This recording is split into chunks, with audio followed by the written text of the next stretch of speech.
Good evening students. अब समय आ गया है आपको टेस्ट देने का, इसलिए आज के इस वीडियो में 12 क्लास के बच्चों के लिए मैं 10 वेरी इंपॉर्टेंट क्वेश्चन का आंसर बताने जा रहा हूं। आपको बताना है कि आप इस 10 प्रश्न में कितने प्रश्नों का आंसर खुद दे सकते थे। ठीक है, चलिए तो शुरू करते हैं वीडियो को। Hot objective for class 12। सोच लीजिए, हॉट मतलब आने ही वाला है, ये तो प्रश्न है ना, एकदम हॉट प्रश्न आपको बताया जा रहा है। d/dx x के पावर n+1 बटा n+1, मतलब इसका अगर हम लोग x के रेस्पेक्ट में डिफ्रेंशिएशन करें तो क्या होगा, कैसे डिफ्रेंशिएशन करेंगे, मौखिक बताते हैं। अब परीक्षा देने का समय आ गया है तो दिमाग तेज करो।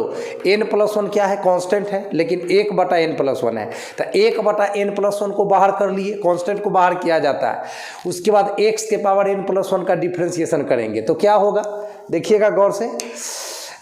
1/n+1 कहाँ हुआ, बाहर, 1/n+1 ये हुआ बाहर, ठीक है। 1/n+1 कांस्टेंट हो गया बाहर। उसके बाद x के पावर n+1 का डिफ्रेंशिएशन करेंगे तो पहले पावर लिखते हैं बुआ, पहले पावर लिखते हैं, याद करिए, पहले पावर, फिर बेस और फिर पावर -1। तो बेस x है तो यहाँ पर x लिख दीजिए, और उसके बाद पावर -1 तो n+1 -1, यहाँ भी +-1 कट जाएगा, और ये तो n+1 से n+1 पूरे कट जाएगा। अब आपको क्या दिख रहा है, x का पावर n, यही आंसर हो गया। आया समझ में? उम्मीद है जरूर समझ में आ गया होगा। ऐसे भी सोच लो। अब दूसरे डिजाइन से बता रहे हैं, x के पावर n का इंटीग्रेशन क्या होगा बताओ। अब ये तो डिफरेंशिएशन था d/dx, अब मैं पूछ रहा हूं x के पावर n का इंटीग्रेशन क्या होगा, बताइए। x के पावर n का इंटीग्रेशन होगा x के पावर n+1 बटा n+1। याद कीजिए, जहां n नहीं है बराबर -1 के, ये चीज आपको बताया गया है प्यारे स्टूडेंट्स, ठीक है। चलिए तो अब सोच लीजिए, इसीलिए कहा जाता है integration is the inverse process of differentiation. Integration जो है वह डिफरेंशिएशन का उल्टा प्रक्रिया होता है। देख लीजिए, x के पावर n+1 बटा n+1 का डिफरेंशिएशन किए तो x के पावर n आया, और x के पावर n का इंटीग्रेशन किए तो x के पावर n+1 बटा n+1 आएगा। तो उम्मीद है ये आपको समझ में अच्छा से आ गया होगा। चलिए नेक्स्ट है d/dx a⁴x, तो इसका जवाब है a⁴x × log EA, ठीक है। अब मान लीजिए यहाँ पे a के पावर x के जगह वहाँ आपसे 2 के पावर x का डिफरेंशिएशन पूछ लिया जाएगा, 3 के पावर x का, 4 के पावर x का, 5 के पावर x का, 10 के पावर x का, 50 के पावर x का। सारा क्वेश्चन आपका इस फॉर्मूला के जरिए क्लियर हो जाएगा।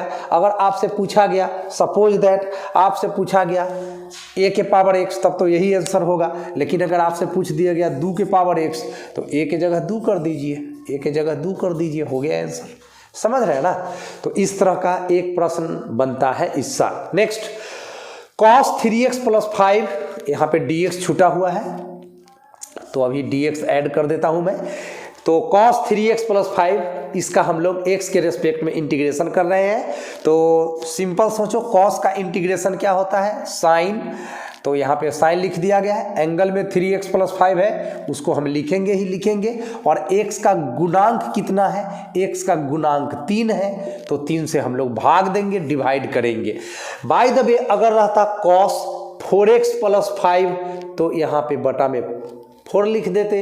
अगर रहता cos 10x + 5 तो बटा में 10 लिख देते। यानी कि x का जो गुणांक होगा उससे हम डिवाइड करेंगे, उससे हम भाग देंगे, ठीक है। कहाँ, इंटीग्रेशन में। अगर डिफरेंशिएशन होगा तो x का जो गुणांक होगा उससे गुना करेंगे, उससे मल्टीप्लाई करेंगे, ध्यान रखिएगा।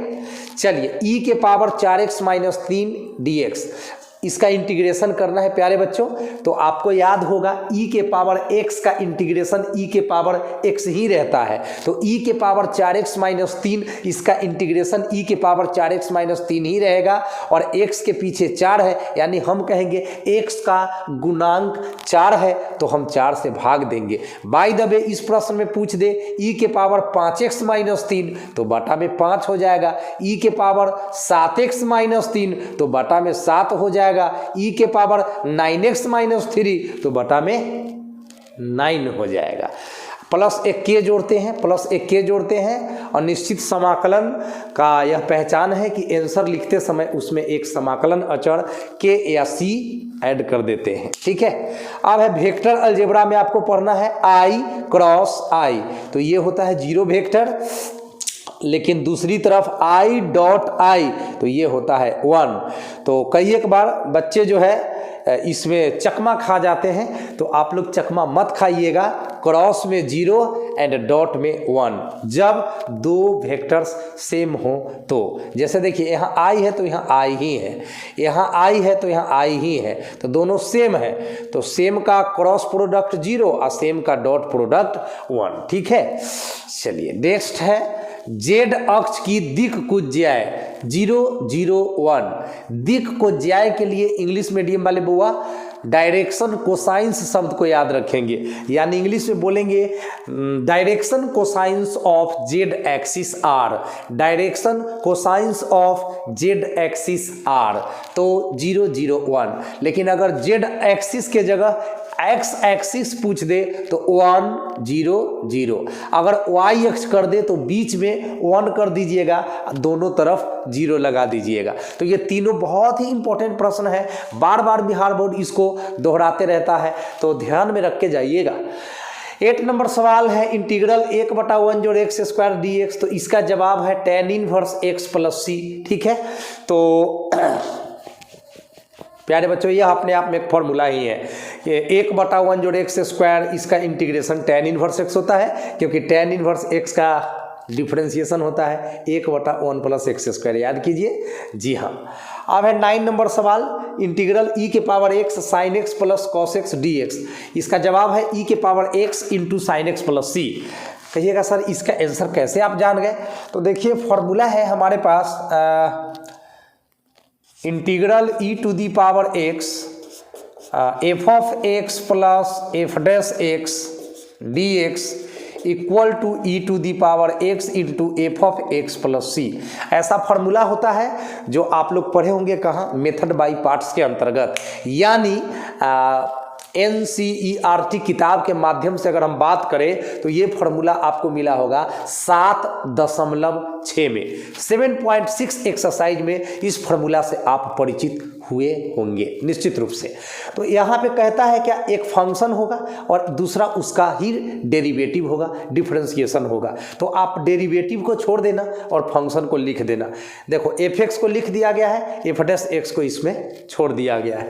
आपको यही जज करना है कि sin x और cos x में कौन फंक्शन है, कौन उसका डेरिवेटिव है। तो sin x को अगर आप f(x) मान लीजिएगा तो sin x का डिफरेंशिएशन cos x होता है कि नहीं होता है? होता है। यानी यदि f(x) sin x है तो f'(x) cos x होगा। तो फॉर्मूला में तो f(x) लिखना होता है, तो आपका f(x) कौन है?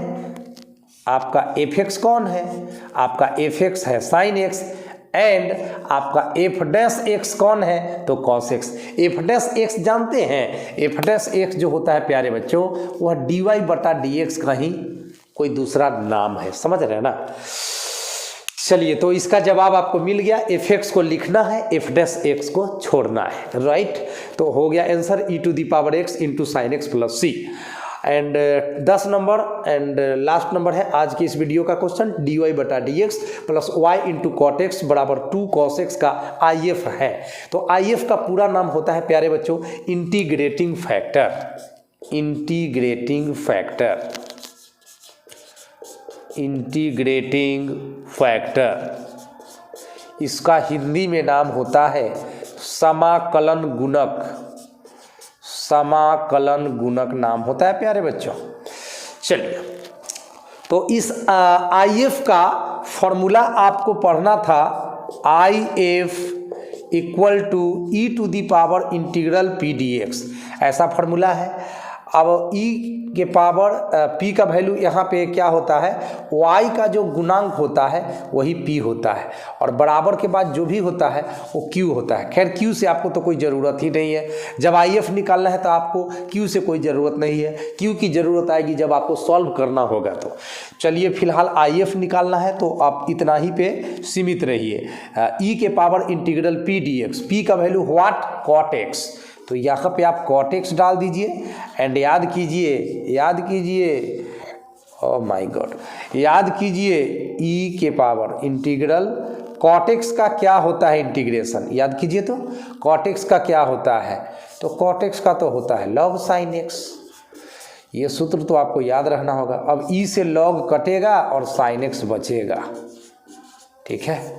देखिए तो इसका आंसर हमने लिख दिया था पहले से sin x, यहाँ पे समझा दिया गया है कि ये sin x आता कैसे है। तो आई होप ये वीडियो आपको बहुत अच्छा लगा होगा, एकदम हॉट ऑब्जेक्टिव प्रश्न था, तो इसको अच्छे से आप लोग याद कर लीजिएगा, कॉपी में नोट कर लीजिएगा, और इसको बिना याद किए हुए तो 1 तारीख को परीक्षा भवन में जाना ही बेकार है। फिलहाल मिलते हैं हम हॉट क्वेश्चन के साथ। तो ये पार्ट 1 में रखिएगा, पार्ट 1 में रखिएगा, हॉट वाला पार्ट 1, हॉट वाला पार्ट 2 कल आपके सामने पेश होगा। तो श्रीकांत सर के इस चैनल पे आप लोग बने रहें आस्था और विश्वास के साथ, और निश्चित रूप से आपका मैथमेटिक्स बहुत अच्छा होने वाला है, इससे डरिए नहीं, जितना सके उतना पढ़िए। Thank you so much.